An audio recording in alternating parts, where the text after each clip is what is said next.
जय श्री कृष्ण। नमस्कार। श्रीमद् भगवद गीता के अध्ययन की श्रृंखला में छठे अध्याय ध्यान योग आत्म संयम योग के आज के सत्र में सभी साध्यायियों का स्वागत एवं अभिवादन। ओंकार के नाद के साथ प्रार्थना करेंगे।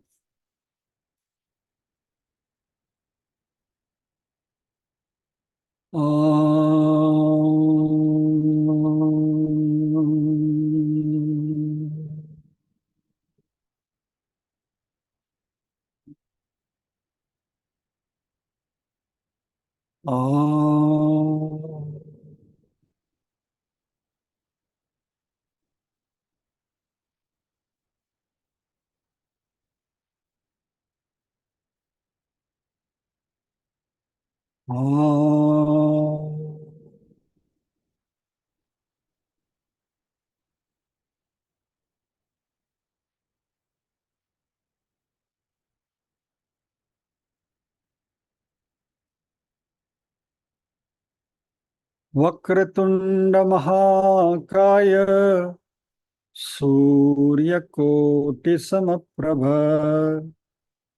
निर्विघ्नं कुरु मे देव सर्वकार्येषु सर्वदा। या कुन्देन्दु तुषारहारधवला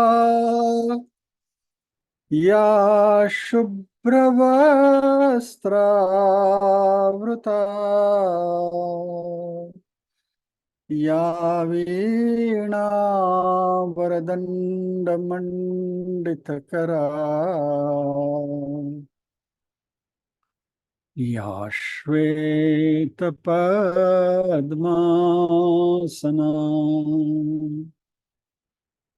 या ब्रह्माच्युतशङ्कर प्रभृतिभिर् देवैः सदा वन्दिता सा मां पातु सरस्वती भगवती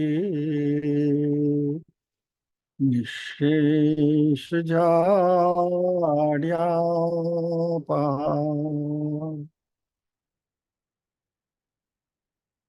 वसुदेवसुतं देवं कंसचाणूरमर्दनम् देवकी परमानन्दम् कृष्णं वन्दे जगद्गुरुम्।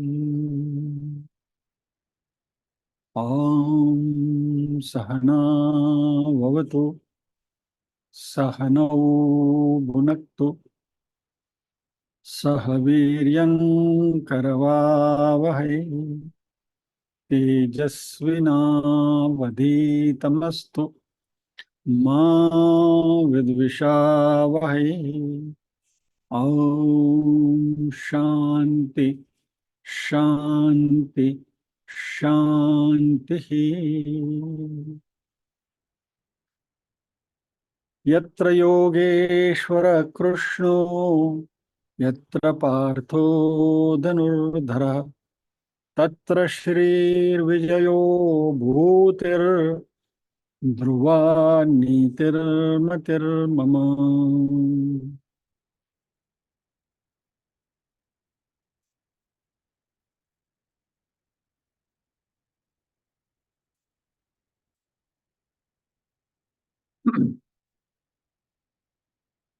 पारायण करेंगे।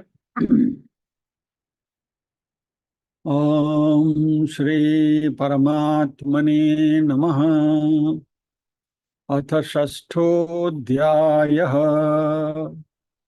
ध्यान योगः आत्मसंयमयोगः। श्री भगवानुवाच अनाश्रित कर्मफलं कार्यं कर्म करोति यः स सन्न्यासी च योगी च न निरग्निर्न चाक्रियः यं सन्न्यासमिति प्राहुर्योगं तं विद्धि पाण्डव न ह्यसन्न्यस्तसङ्कल्पो योगी भवति कश्चन आरुरुक्षोर्मुनेर्योगं कर्म कारणमुच्यते योगारूढस्य तस्यैव शमः कारणमुच्यते यदा हिनेन्द्रियार्थेषु न कर्मस्वनुषज्यते सर्वसंकल्पसन्न्यासी योगारूढस्तदोच्यते उद्धरेदात्मनात्मानं नात्मानमवसादयेत् आत्मैव ह्यात्मनो बन्धुरात्मैव रिपुरात्मनः बन्धुरात्मात्मनस्तस्य येनात्मैवात्मना जितः अनात्मनस्तु शत्रुत्वे वर्तेतात्मैव शत्रुवत् जितात्मनः प्रशान्तस्य परमात्मा समाहितः शीतोष्ण सुख दुःखेषु तथा मानापमानयोः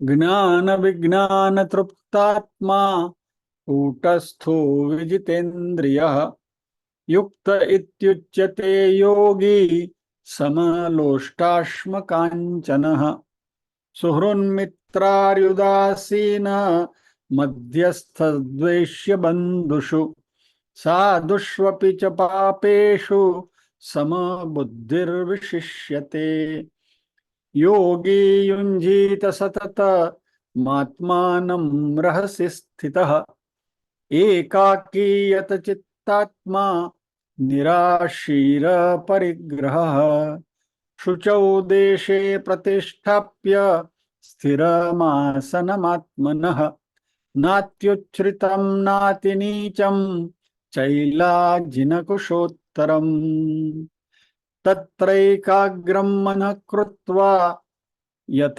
चित्तेन्द्रियक्रियः उपविश्यासने युञ्जात् योगमात्मविशुद्धये। इस श्लोक का हमने श्री गणेश किया हुआ था, गत सत्र में चर्चा नहीं कर पाए थे, तो आज इसको जरा देख लेते हैं।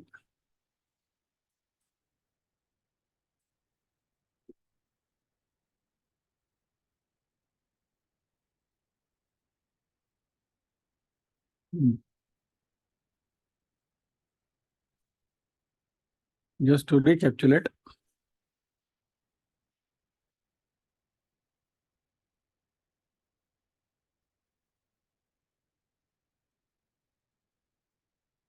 तत्रैकाग्रं मनः कृत्वा यत चित्तेन्द्रियक्रियः उपविश्यासने युञ्जात योगमात्मविशुद्धये। तत्र यानी अगले श्लोक, प्रीवियस श्लोक में जो भगवान ने कहा था वह आसन बिछाना है वगैरह, वहां मन को एकाग्र करके चित्त और इंद्रियों की क्रिया को वश में किए हुए बैठकर उस आसन पर योग का अभ्यास करें। और योग का अभ्यास किस लिए करना है? आत्म विशुद्धये, अंतकरण की शुद्धि के लिए। ये आत्म विशुद्धये शब्द को जरा खास अंडरलाइन करके रखना, मन में लिख रहे हो तो वहां भी अंडरलाइन करके रखना और मन में भी इसको अंडरलाइन करके रखना, क्योंकि that is the central point of this श्लोक।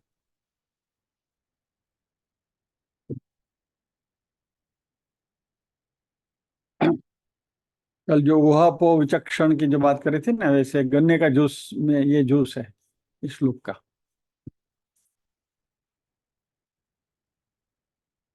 ओके,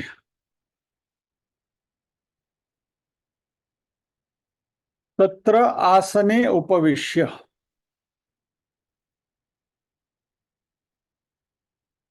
प्रीवियस श्लोक में जैसो बताया था वैसा, चैला जिन कुशोत्तरम, बराबर, नात्युच्छ्रितम नाति नीचम, बहुत ऊंचा नहीं बहुत नीचा नहीं, ऐसा आसन शुचौ देशे प्रतिष्ठाप्य, बराबर, शुद्ध शुचि पवित्र जगह पर उसको रख के फिर आगे क्या करना है ये भगवान अगले श्लोक में बता रहा है। यानी कि वैसे तत्र आसन में उपविश्य, यानी कि उस आसन पर बैठकर,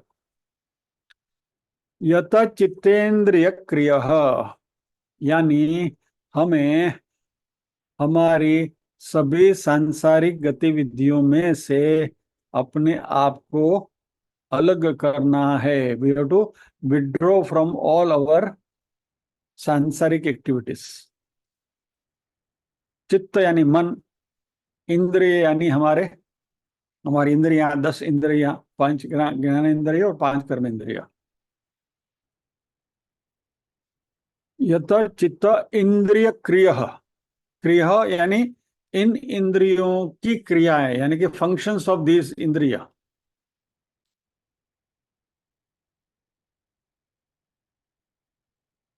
यत मीन्स उनको हमारे काबू में रखना है, they have to be restrained.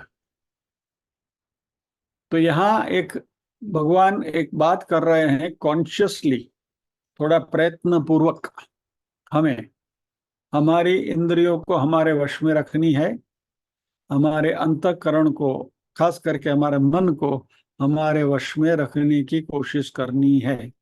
और ये हम कैसे करेंगे? हमें हमारे मन को ऑटो सजेशन करना है कि अभी मुझे मेरी अपॉइंटमेंट अपने साथ है, आई have an appointment with my self.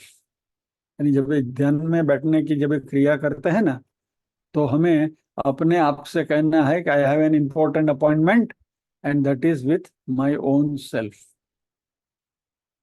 और ये अपॉइंटमेंट के बारे में तो हम लोग काफी सजाग हैं, जागरूक हैं, पर्टिकुलरली दोस्त who have been working in corporate environment, कि भाई किसी को हम अपॉइंटमेंट देते हैं तो या तो उनसे मिलने के लिए समय सर जाते हैं, या तो कोई व्यक्ति हमें मिलने के लिए आते हैं तो वो भी समय के हिसाब से अपॉइंटमेंट लेकर आते हैं। और मान लीजिए कि you are a boss in a company, बड़ी कंपनी के बड़े ओहदे पर हैं आप, और आपकी कोई अपॉइंटमेंट लेकर कोई व्यक्ति आए हैं और आप उनके साथ कुछ चर्चा कर रहे हैं, और इस समय और कोई व्यक्ति आ गए आपसे मिलने के लिए, और बाहर से आपके रिसेप्शनिस्ट आपको कहें, आपके पीए आपसे कहे कि sir so and so Chhaganlal also wants to meet you, तो आप क्या कहेंगे? Ask him to wait. उनको बाहर बिठाइए, पानी वानी पिलाइए, offer him a cup of tea और coffee and let him relax. और आपकी जो ये अपॉइंटमेंट जो चल रही है जिस व्यक्ति के साथ, वो अपॉइंटमेंट का जो विषय है उसको आप पूरा करके बाद में जो नया जो आगंतुक छगन लाए हैं उनको आप अटेंड करेंगे ना। तो इस पद्धति से तो हम सब माहिर हैं, जो जो भी कॉर्पोरेट एनवायरनमेंट में काम कर चुके हैं, उन सबके लिए कोई नई बात नहीं है। This is not something which is required to be learned. हाँ, बहनों की बात अलग है, वो मल्टीटास्किंग कर सकते हैं। क्या? मंजुला के साथ बात करते करते सीताबेन आ गई, तो सीताबेन भी वो बात में शामिल हो जाती हैं, और राधाबेन भी उस बात में शामिल हो जाती हैं, और फिर वो ग्रुप डिस्कशन भी हो जाता है। बट वो अलग तरीका है। लेकिन यहाँ जो हम बात कर रहे हैं कॉर्पोरेट एनवायरनमेंट की, वहाँ 1-to-1 अपॉइंटमेंट चल रही है। और जब भी हम ध्यान करने बैठते हैं, तभी हमारे मन को कंसंट्रेट करना है, एकाग्र करना है, और उस समय सांसारिक कोई भी डिमांड आ गई तो तभी हमें उस डिमांड से कहना है कि भाई I have an another appointment, important appointment going on, you please wait.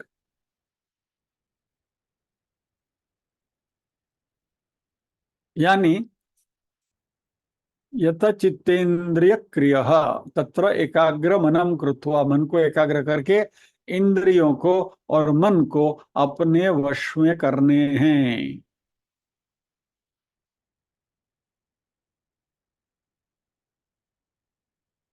अभी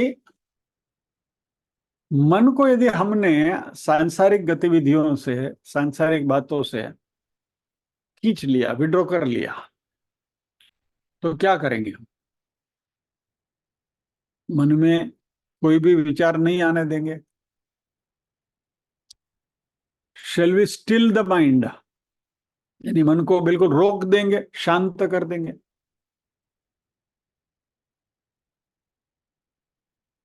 दिस इज नॉट पॉसिबल। इस बात को बहुत अच्छी तरह से समझें। मन में से विचार सभी निकाल देना, यानी कि विचार शून्य मन करना, यह पॉसिबल नहीं है। It is impossible. यदि किसी भी ध्यान की प्रयोगशाला में यदि आप कोई सिखाने की कोशिश करें कि आपको आपके मन को बिल्कुल शांत करना है, विचार शून्य मन को करना है, मन में कोई भी विचार आना ही नहीं चाहिए, ऐसी स्थिति में आपको ध्यान लगाना है, यदि मेरा कहा मानो तो नमस्कार करके वहां से चलते बनिए। क्योंकि विचार शून्य मन मन ही नहीं है, क्योंकि मन का कार्य ही वही है, विचार करना।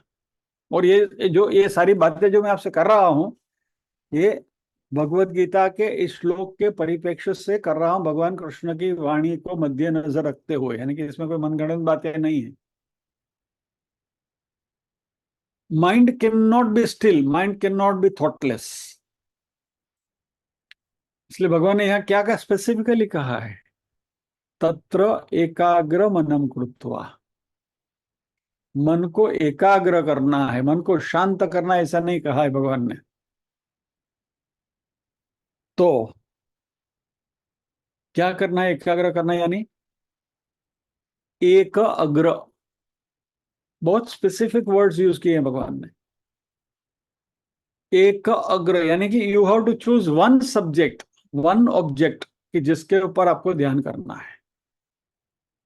मान लीजिए कि हम हमारे सगुण साकार इष्ट देव का ध्यान करना चाहते हैं, भगवान कृष्ण का या जो भी हमारे इष्ट देव हैं उनका। तो तत्र एकाग्र मनम कृता, यानी हमारी सभी इंद्रियों को बाकी सारे विषयों में से खींचकर मात्र और मात्र उस इष्ट देव की मूर्ति के ऊपर ही हमें हमारा पूरा ध्यान केंद्रित करना है। We have to direct our mind towards the object that we have chosen. यानी ये ध्यान करने के लिए हमारे सामने कोई एक ध्येय होना चाहिए। हम ध्याता हैं, प्रक्रिया है वो ध्यान है, और सामने जो ऑब्जेक्ट है वो ध्येय है। और वो ध्येय हमें आगे से तय करके बैठना है कि मैं आज इस विषय पर या तो इसके ऊपर ध्यान करने वाला हूं। It could be Omkar, it could be our इष्ट देव, इट कुड बी एनीथिंग। और ये जो प्रोसेस है, इस प्रोसेस को यदि हम हमारी मॉडर्न परिभाषा में समझने की कोशिश करें तो it is like constructing A dam. किसी नदी जो बही जा रही है, बड़ी नदी है, मान लीजिए गंगा है या तो यमुना है या तो कोई भी बड़ी नदी है, नर्मदा है, तो कई सारे ट्रिब्यूटरीज वहां आती हैं और उसमें पानी इकट्ठा होता है, और ये सारा पानी वैसे बहते हुए समुद्र में चला जाता है, and that water goes waste. नदी में पानी आया, चारों ओर से पानी आया और पानी बह गया, समुद्र में चला गया। लेकिन यदि इस नदी के ऊपर यदि हमने बांध बांध लिया, मान लिया कि नर्मदा डैम बना या कोई भी डैम बना लिया, हिमालय में जा तो तेहरी डैम है वगैरह वगैरह, तो नदी के ऊपर यदि हमने बांध बांधा और उस पानी का संग्रह किया, तो सबसे पहला तो क्या होगा, that water will not go waste. मतलब ये पानी डैम में संग्रहित हो गया, एकत्रित हो गया।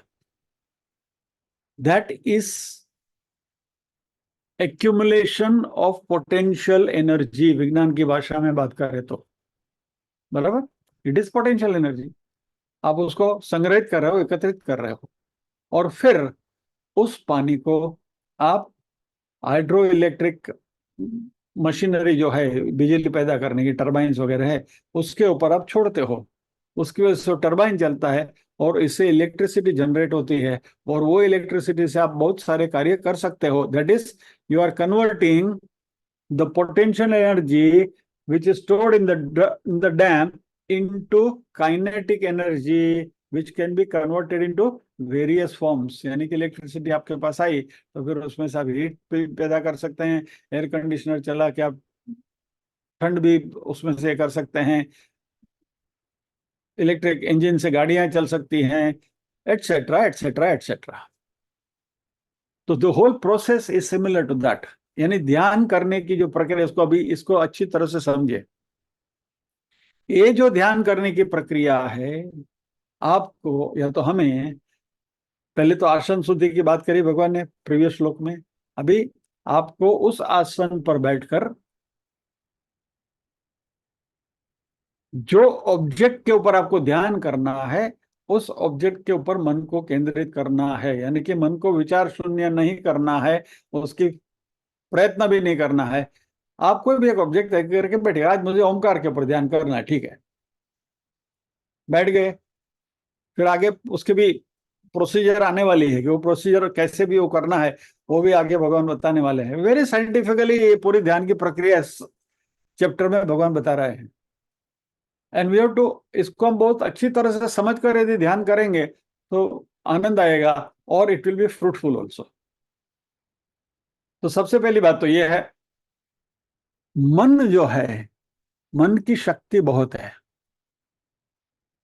Mind is very very powerful. क्या अंग्रेजी में कहावत है ना कि strong mind can move mountains, बराबर, पर्वतों को भी आप ये कर सकते हैं, हिला सकते हैं। मन की ये शक्ति है, और हमें इस शक्ति को एकत्रित करनी है। क्योंकि एक्चुअली क्या हो रहा है नॉर्मल कोर्स में, कि हमारा मन अलग अलग विचारों में प्रवृत्त होते हुए, सम वरीज, कुछ चिंताएं, कुछ अननेसेसरी बातें, फिजूल बातें सब मन में चलती रहती हैं। इसकी वजह से मन को जो विचार करने की जो शक्ति है, उस शक्ति को, that energy we fritter away, उसको हम गंवा देते हैं। और ध्यान के समय ये सारी जो शक्ति है उसको हम एकत्रित करते हैं एक जगह पर, उसके ऊपर केंद्रित करते हैं, और यह केंद्रित की हुई शक्ति को हम एक विचार की ओर ले जा सकते हैं। It can be any thought. इष्ट देव की मूर्ति का होना आवश्यक नहीं है, it can be any thought. सांसारिक कार्य के बारे में भी सोचो तो वो भी आप कर सकते हैं। मान लीजिए एक आउट ऑफ द एक उदाहरण आपको दे रहा हूं कि बेटा या बेटी का ब्याह करना है, बराबर है, और उसके लिए हम प्रयत्नशील हैं। ध्यान करने आप बैठो और इसी के ऊपर आप ध्यान करो, इस विषय के ऊपर, कि भाई हाँ, इसकी सगाई करनी है, या तो इसकी शादी करनी है, या तो इस तरीके की शादी करनी है। तो शादी का सारा प्लानिंग भी आप बैठे बैठे ध्यान में कर सकते हो। ये मटेरियलिस्टिक बात हुई। यानी यहाँ हम जो बात कर रहे हैं वो मन की शक्ति की बात कर रहे हैं। यानी कोई भी कार्य हमें करना है, वो कार्य करने के लिए ध्यान की प्रक्रिया में गुजरते हुए यदि कंसंट्रेट होकर उस थॉट के ऊपर यदि हम फोकस करें तो वो कार्य हमारा सिद्ध होता है। यानी कि इस तरीके का ध्यान तो हम अक्सर करते ही रहते हैं। क्या ऑफिस में कोई प्रोजेक्ट करना है, कोई बड़ा काम करना है, या तो कोई इम्पोर्टेंट असाइनमेंट है, उसके ऊपर तो हम फोकस होकर काम करते हैं, एक चीज तो पर काम करते ही है ना। या तो घर में बहुत सारे मेहमान आने वाले हैं तो हमारी गृहिणी बहनें जो हैं वो जब भी रसोई बनाती है तो बिल्कुल एक ध्यान होकर रसोई बनाती है ना, भाई बासुंदी हलावता हलाવતા એટલું સરસ રીતે આમ બસ ધીમો ગેસ રાખીને કલાક હલાવવાનું હલાવવાનું ચાલુ જ છે ને, બળી ન જાય, ध्यान રાખવાનું। ये सारा कंसंट्रेशन, ये ध्यान ही है एक प्रकार का। लेकिन यहाँ हम अध्यात्म के विषय को लेकर इस ध्यान के बारे में चर्चा कर रहे हैं। अदरवाइज ध्यान करने की प्रक्रिया हम सब ने आत्मसात कर रखी है। We know this process in different forms, हम इसका इस्तेमाल करते हैं। रास्ते के ऊपर ड्राइविंग करते करते हम ध्यान ही तो करते हैं ना। कहीं किसी को ठोक ना दे, इधर उधर ना हो जाए, इधर गाड़ी है इधर गाड़ी है, यहाँ से रिक्शा वाला आ गया, यहाँ से ये वाला आ गया, और स्टीयरिंग पकड़ के आप रास्ते के ऊपर ध्यान ही करते हैं ना। ध्यान की प्रक्रिया है। यानी बिल्कुल रूडिमेंटरी लेवल पर आकर यदि हम बात करें तो ध्यान करना यानी focusing the mind on some object, किसी वस्तु के ऊपर हमारे विचारों को केंद्रित करना, ये ध्यान। अभी यहाँ हम आत्मज्ञान की बात कर रहे हैं, इसलिए वेदांत की बात करते हैं, इसलिए ध्यान को फोकस करने की एक विशिष्ट प्रक्रिया है। बट बेसिकली हमारे मन की जो शक्ति है विचार करने की और विचारों को एकत्रित करने की, उस शक्ति का हमें सदुपयोग करना है। मुझे लगता है कि भगवत गीता के इस श्लोक का हमारे प्रधानमंत्री जी ने अच्छी तरह से अध्ययन किया होगा, इसलिए आज वो कन्याकुमारी में जाकर बैठे हैं ध्यान करने के लिए। क्यों? इलेक्शन की जो प्रोसेस थी वो कंप्लीट हो गई, प्रचार खत्म हो गया, यानी कि जो काम करना था अब तक वो काम पूरा हो गया। अभी आगे क्या, पुढे का आए, यानी कि 4 तारीख को जो रिजल्ट आएगा तो फिर आगे इस बात को कैसे ले जाना है। May be he sitting in meditation for that, you never know. अभी वो किसका ध्यान करे, वो तो उनके मन में क्या हो तो किसी को पता चलता ही नहीं, चलने देते भी नहीं है वो। बट प्रिज्यूमिंग कि ऐसी भी कुछ प्रक्रियाएं वे कर रहे होंगे, क्योंकि तीनों इलेक्शन के बाद वो ध्यान में बैठे थे, ऐसा न्यूज़पेपर वाले रिपोर्ट करते हैं। 2019 में भी, 2014 में भी, और ये 24 में भी, कि इलेक्शन जैसे खत्म हुआ मोदी साहब ध्यान लगाते हैं।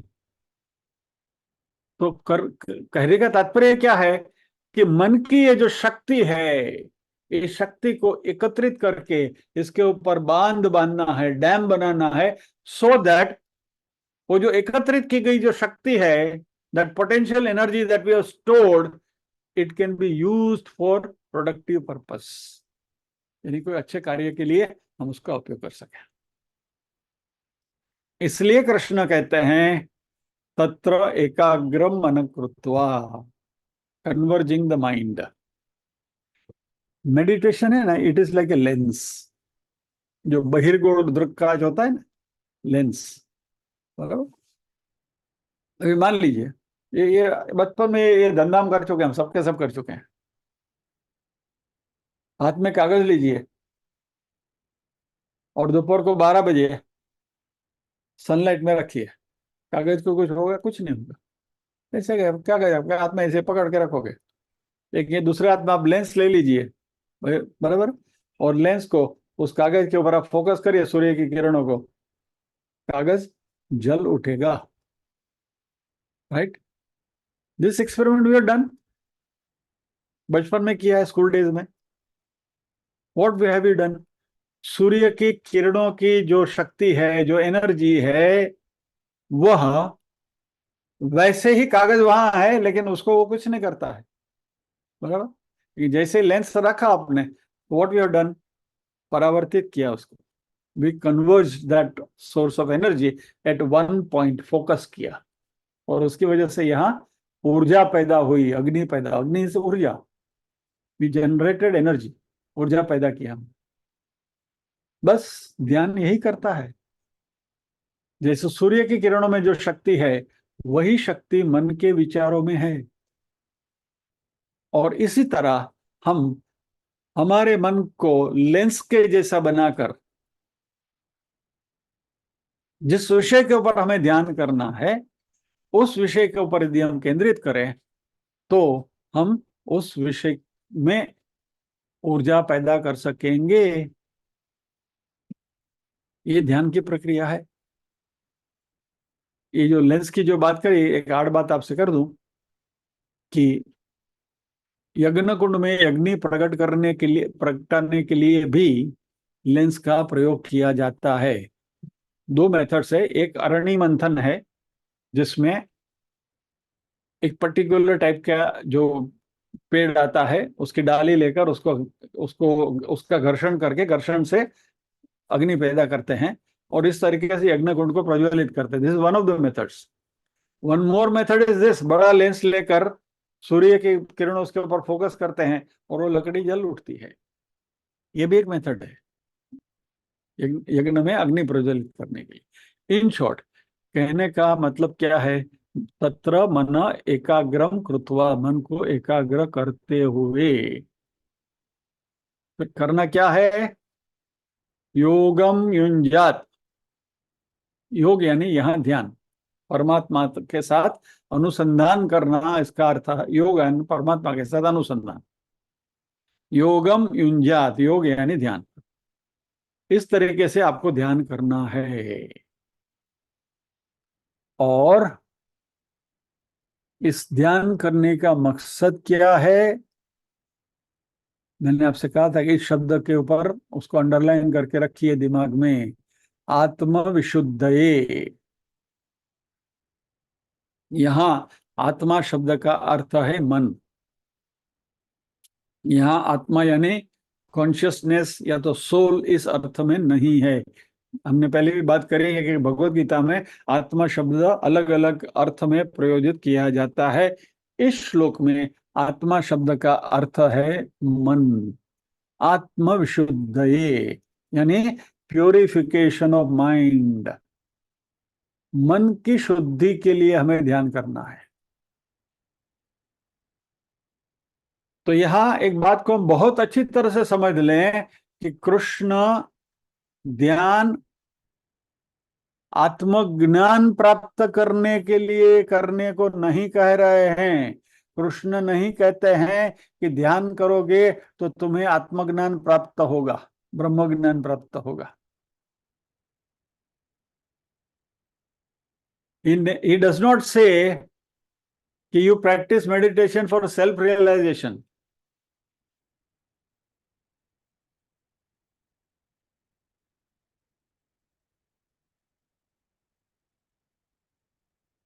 इस बात कर बार बार एम्फेसाइज की जा रही है कि आत्मज्ञान मात्र और मात्र शास्त्रों के अध्ययन से ही होता है। वेदांत शास्त्र विचारेण ज्ञानोत्पत्ति। वेदांत का अध्ययन करेंगे तो ही ज्ञान यानी कि आत्मज्ञान प्राप्त होगा, ध्यान करने से नहीं। Very emphatically it is being said. इसलिए कोई भी हमें कहे कि भाई ध्यान करने से आत्मा की अनुभूति होती है, सॉरी। तो सारी बड़ी बड़ी दुकान वालों का क्या हाल होगा यदि ये बात समझ ली सबने। तो 1500 रुपया दे दो, हम आपको ध्यान करना सिखाएंगे और फिर आपको आत्मज्ञान हो जाएगा, आप ज्ञानी हो जाओगे, फिर आप अपनी दुकान खोल दो फ्रेंचाइज में। इन सब से सावधान। ध्यान से आत्मज्ञान नहीं प्राप्त होता, ध्यान से मात्र और मात्र चित्त शुद्धि होती है।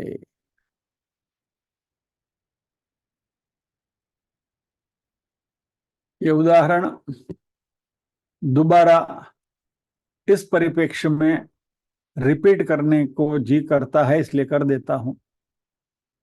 वही हरिद्वार में गंगा के तट पर साधु महात्मा रबड़ी बांट रहे थे और एक व्यक्ति गया अपना कटोरा लेकर, जो कटोरा बिल्कुल मैला था। तो संत ने कहा कि इतनी अच्छी ये रबड़ी इस मैले कटोरे में तुम ले जाओगे, मैं उसमें नहीं परोसूंगा, तुम इसको साफ करके आओ। तो व्यक्ति गया गंगा तट पर और वो कटोरे को उसने साफ किया और बिल्कुल चकाचक कटोरा लेकर आया, संत ने उसमें रबड़ी प्रेम से परोसी। इस उदाहरण में रबड़ी इज आत्मज्ञान, कटोरा इज माइंड, और जब तक मैला मन है तब तक उसमें आत्मज्ञान रूपी रबड़ी भगवान परोसेंगे नहीं। संत है वो, भगवान है। तो इसलिए भगवान ने कहा, यहाँ भगवान कहते हैं कि जाओ इस कटोरे को धो कर आओ, साफ करके आओ। यानी ये जो ज्ञान सॉरी ध्यान करने की जो प्रक्रिया है वह कटोरे को साफ करने की प्रक्रिया है। और भगवान यहाँ कहते हैं कि इस कटोरे को साफ कैसे करना है, इसकी भगवान यहाँ नोहाव हमें दे रहे हैं। रबड़ी कौन परोसेगा? शास्त्र परोसेंगे। आत्मज्ञान कौन देगा? शास्त्र देगा, वेदांत देगा। वेदांत का अध्ययन रबड़ी के द्वारा रबड़ी परोसी जाएगी। ध्यान मात्र कटोरे को साफ करेगा। आत्म विशुद्ध, वेरी स्पेसिफिकली एक एक शब्द भगवान ने तौल तौल कर रखा है।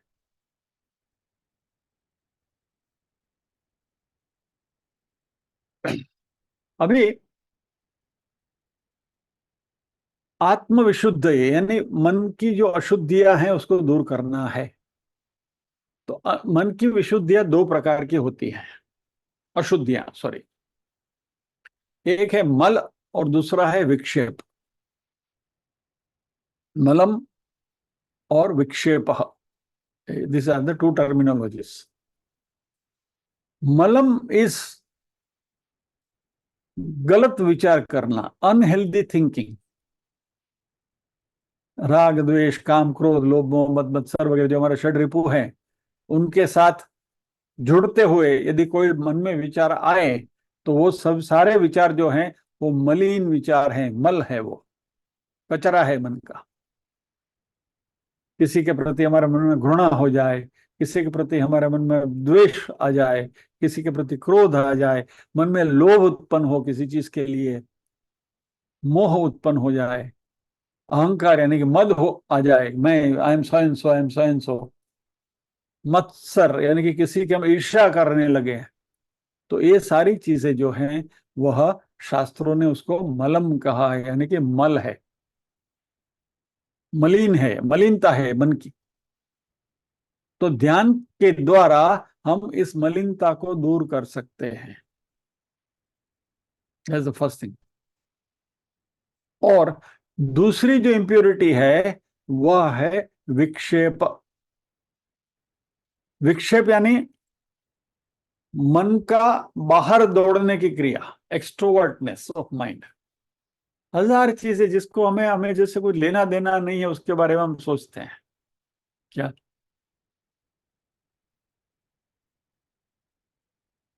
Restless mind. मान लीजिए कि अभी अभी का जो उदाहरण है हम ले लें कि भाई हमारे प्रधानमंत्री कन्याकुमारी में मेडिटेशन करने बैठे हैं और ये विरोध पक्ष वाले इतना सारा वो कर रहे हैं, वो इलेक्शन कमिश्नर के पास गए हैं, भयाल दिस इज, ये सब नाटक कर रहे हैं प्रधानमंत्री, ये वो, stopping from doing on all that. क्या? तो ये जो सारी चीजें हैं ये विक्षेप हैं। यानी हमें ध्यान करते समय इन बाबतों के ऊपर सोचना, इट इज विक्षेप। क्या? हम बैठे बैठे क्या सोचेंगे? अभी वहां तो प्रधानमंत्री ध्यान कर रहे हैं, वो अपनी ध्यान में मस्त हैं, और हम सुबह ध्यान करने बैठे क्या सोचे? ये विपक्ष वालों ने राहुल गांधी ने और कभी कभी जिंदगी में कभी ध्यान किया है कि उनको पता चला कि ध्यान क्या चीज है? खाली पीली बम बम कर रहे हैं। ये हम यहाँ घर में बैठे बैठे इसके बारे में सोच रहे हैं कि जिससे हमारा कोई लेना देना नहीं है। ये विक्षेप है। यानी बिन जरूरी चीज जिससे हमारा कोई लेना देना नहीं है, इसके बारे में मन में विचार आना, इसको विक्षेप कहते हैं। यानी मन में दो प्रकार की अशुद्धियां शास्त्रों में कही गई है, एक मल है और एक विक्षेप है। तो दोनों से हमें सावधान रहना है। और ये दोनों से मुक्त करने, मन को मुक्त करने की प्रक्रिया जो है वह एक कटोरे को धोने की प्रक्रिया है, चित्त शुद्धि।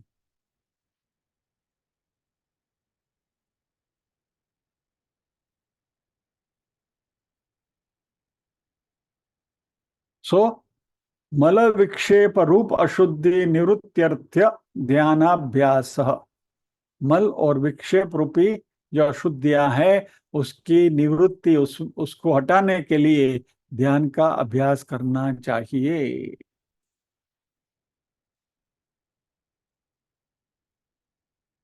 अभी इस तरीके से जो मन शुद्ध हुआ, मल और विक्षेप दोनों प्रकार की अशुद्धियों से हमने हमारे मन को साफ कर लिया। अभी हमारा कटोरा साफ है, चकचकित है। अभी हमें क्या करना चाहिए? उसके अंदर रबड़ी परोसनी चाहिए। यानी वेदांत के शास्त्रों के अध्ययन का अभी सही समय आया।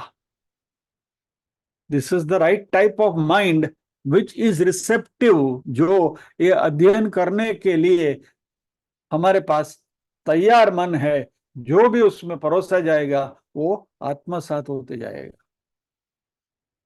तो अभी तक क्या है कि हम करते हैं, वेदांत का अध्ययन करते, भगवत गीता का भी अध्ययन करते हैं, लेकिन मन में ये सारी अशुद्धियां भरी पड़ी हैं। और जब तक मन में ये सारी अशुद्धियां हैं, अब हम कितना भी सुनेंगे लेकिन इसका असर नहीं होगा। जैसे जैसे मन में से विशुद्धियां निकलती जाएंगी, वैसे वैसे जो भी अध्ययन हम करते हैं उसका सही मायने में असर होगा। That will be more fruitful.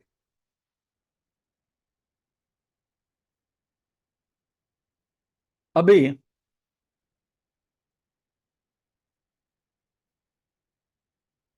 यहाँ दो बातें हो सकती है। मान लीजिए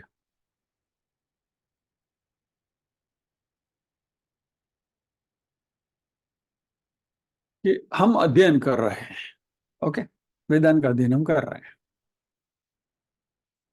अभी हमारे हरि जी यहाँ बैठे हैं, मान लीजिए कि हमारा हरि जी सो रहे हो, जाग रहे हो? सो गए? हाँ, नहीं, अभी जागा, नाम बोला तो जागे, नहीं तब तक ऐसा ऐसा मुंडी लगे सो रहे थे। हरि जी का अच्छा है, वो स्लम्बर में कभी भी चले जाते हैं। तो हरि जी हमारे हैं, हमारे साथ बराबर। सुरेश जी नहीं है। अभी हम 20 साल से अध्ययन कर रहे हैं वेदांत का, ओके। तो काफी कुछ अध्ययन हो चुका है। तो ये अध्ययन करने के बाद यदि हम ध्यान करें, बराबर, तो क्या होगा?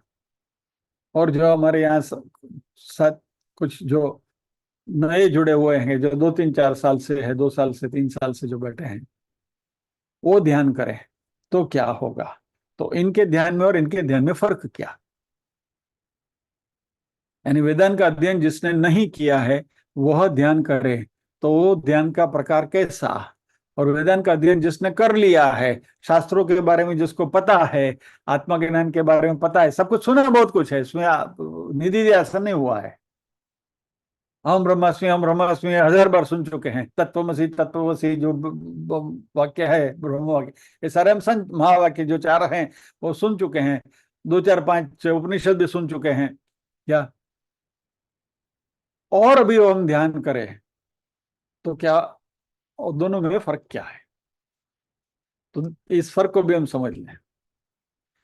शास्त्रों के अध्ययन नहीं किया है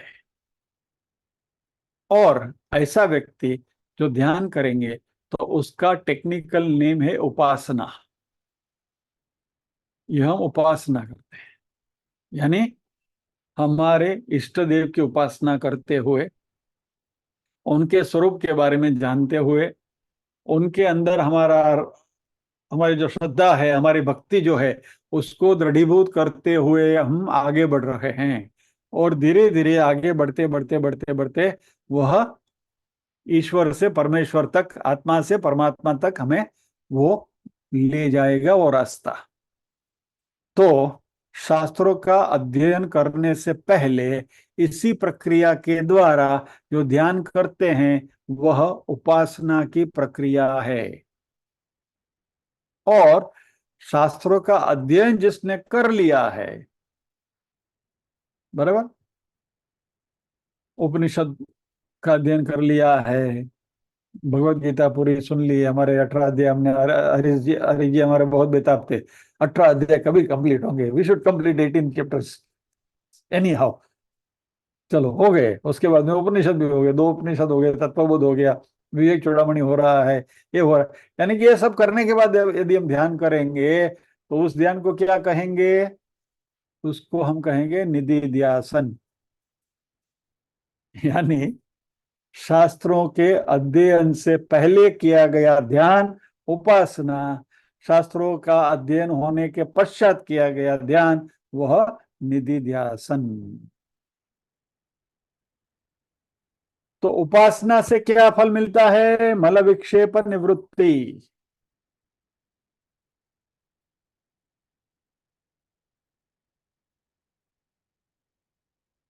अभी मल विक्षेप निवृत्ति उपासना से होती है, और अभी यहाँ हम जो सब बैठे हैं सबको अहम ब्रह्मास्मि के बारे में मालूम है, तत्वमसि के बारे में मालूम है, मांडव्य उपनिषद हमने कर लिया है, वगैरह वगैरह वगैरह वगैरह वगैरह, और अभी हम मेडिटेशन करने बैठे हैं, तो क्या? That is also for purification. लेकिन वो प्योरिफिकेशन कौन सा? मात्र मन की विशुद्धि नहीं, वेदांत का अध्ययन करने के बाद, मांडुक्य उपनिषद इतने गहराई में कारिकाओं का भी अध्ययन करने के बाद भी हमारे हमारा हमारे जो देहाभिमान है, देह अभिमान वासना जो है, जिसको शास्त्रों के शब्द में कहे तो विपरीत भावना जो हमारे में है, विपर्याय, उसकी शुद्धि बाकी है। एक उदाहरण से हम इस बात को हम समझते कैसे बाकी है। बेसिकली हम सब आदत से मजबूर हैं, we all are habituated, we have some habits, और ये हमारी आदतें ऐसी हैं कि इस आदतों में कोई ज्ञान हमारे कुछ काम का नहीं होता। Knowledge sometimes does not help us in our being habitual. यानी जो आदत, जिस आदतों से मजबूर हैं, जो आदत हमारी हैं, उस आदतों में हमें ज्ञान कभी कभी सहाय रूप नहीं होता। चलिए एक छोटा सा उदाहरण दूं मैं, हमारे दैनंदिन जीवन का। Let us take our day to day life examples only.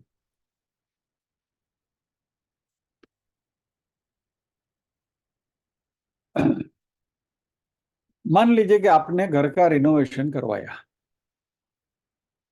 बराबर,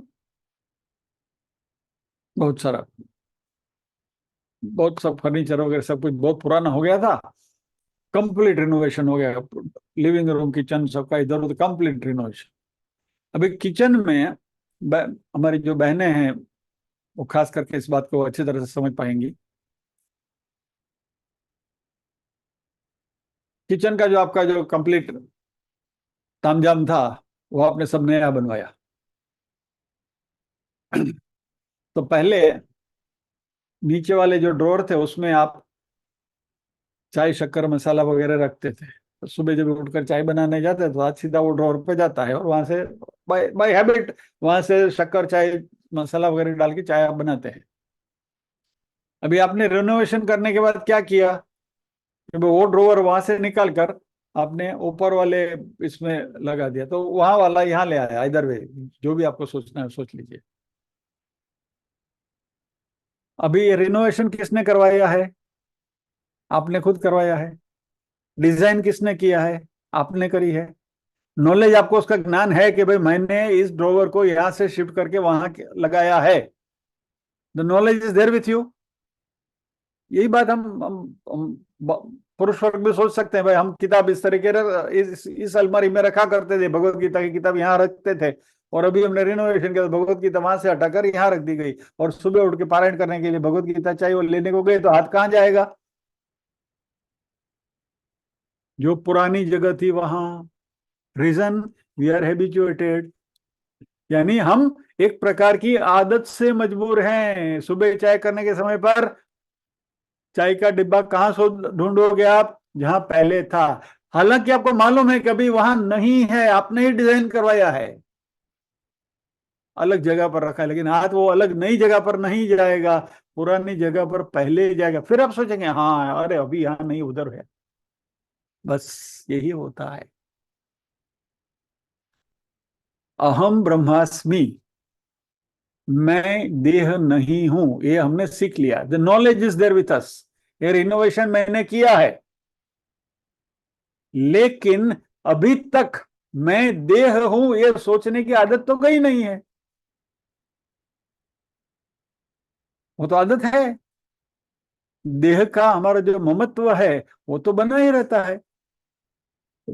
और उसका एग्जाम्पल आपको देना है तो मैं अभी दे देता हूं। हमारे हरि जी सोते रहते हैं क्लास में, useless person, doesn't understand anything, class में नहीं सुना जाए, पता नहीं है क्या। हरि जी को मालूम है कि मैं शरीर नहीं हूं, ये जो बातें करी जा रही मेरे शरीर के लिए है, मेरे लिए नहीं है। फिर भी Hari ji might feel bad, मुझे ऐसा कह दिया। राइट हरि जी? 20 वर्ष, लेकिन ये देहभान जाता नहीं है, यानी शरीर के साथ जुड़ा हुआ हमारा जो ममत्व है वह ममत्व छूटता नहीं है। और ये जो बॉडी आइडेंटिफिकेशन है, देह के साथ हमारा जो तादात्म्य है, वह तादात्म्य हमें ये मेडिटेशन, ये ध्यान छुड़ाता है। और इसी को कहते हैं निधिध्यासन। यानी शास्त्रों के अध्ययन करने के बाद, मंडू के उपनिषद सुनने के बाद, मंडू के उपनिषद आत्मसात करने के बाद अभी हम ध्यान करेंगे तो देह के प्रति हमारा जो ममत्व है वो कम होते जाएगा। यानी जो हमें ओरिजिनली जो बात साधना करनी थी वो तभी वो अक्ल नहीं थी, अभी वो अक्ल आई है। अभी ध्यान करेंगे, क्योंकि ध्यान करने से चित्त की शुद्धि होती है, मन के सारे विकार खत्म हो गए हैं, मतलब विक्षेप निकल गए हैं। Now we have a receptive mind. अभी हम ध्यान करने बैठेंगे और अभी हम सोचेंगे कि हम ब्रह्मास्मि, मैं देह नहीं हूं, मैं ब्रह्म हूं, मैं आत्मा हूं, तो ये बात फलित हो सकती है। It will give quicker results. यानी देह वासना से मुक्ति पाना, इसको भी आत्मविशुद्ध यहां भगवान ने कहा है। यानी इस श्लोक में जो मैंने कहा ना, द ऑपरेटिंग वर्ड इज आत्मविशुद्ध। आत्मविशुद्ध यानी कि मन की शुद्धि, चित्त की शुद्धि, यानी अंतःकरण की शुद्धि करना है दो प्रकार से। पहले उपासना करते हुए और बाद में निधिध्यासन करते हुए, दोनों समय पर हमें हमारे चित्त के हमारे अंतःकरण की शुद्धि करनी है। और अंतःकरण की शुद्धि करने के बाद जब भी हम सोचेंगे अहम ब्रह्मास्मि, तो उसकी अनुभूति होने लगेगी। यानी कि हमारा जो निजानंद है वो अंदर से प्रकट होने लगेगा।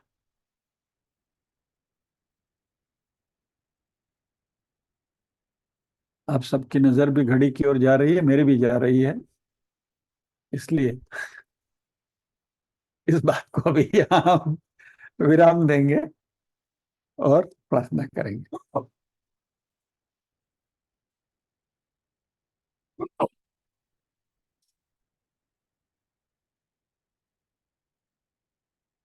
ओम असतो मा सद्गमय, तमसो मा ज्योतिर्गमय, मृत्योर्मा अमृतंगमय।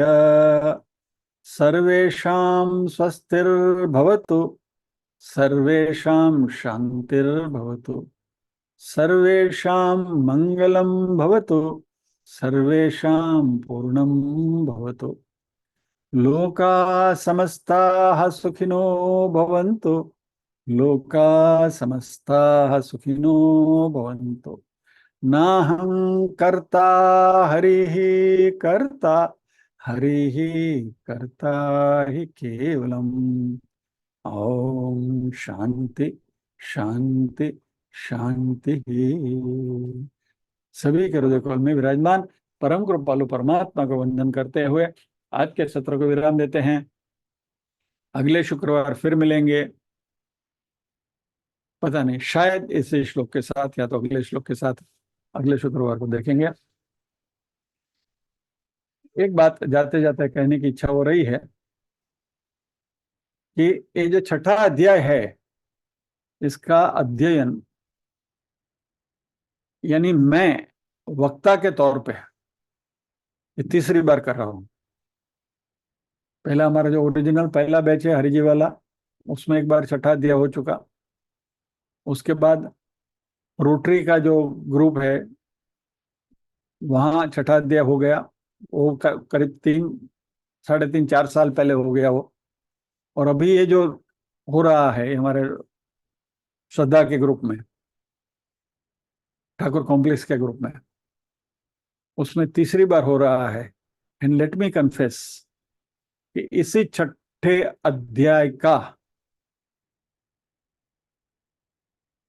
उसकी जो गहराई है, उसकी अनुभूति और भी ज्यादा हो रही है, और ध्यान को सही सही परिप्रेक्ष्य में समझने की बुद्धि, मेधा विकसित हो रही है।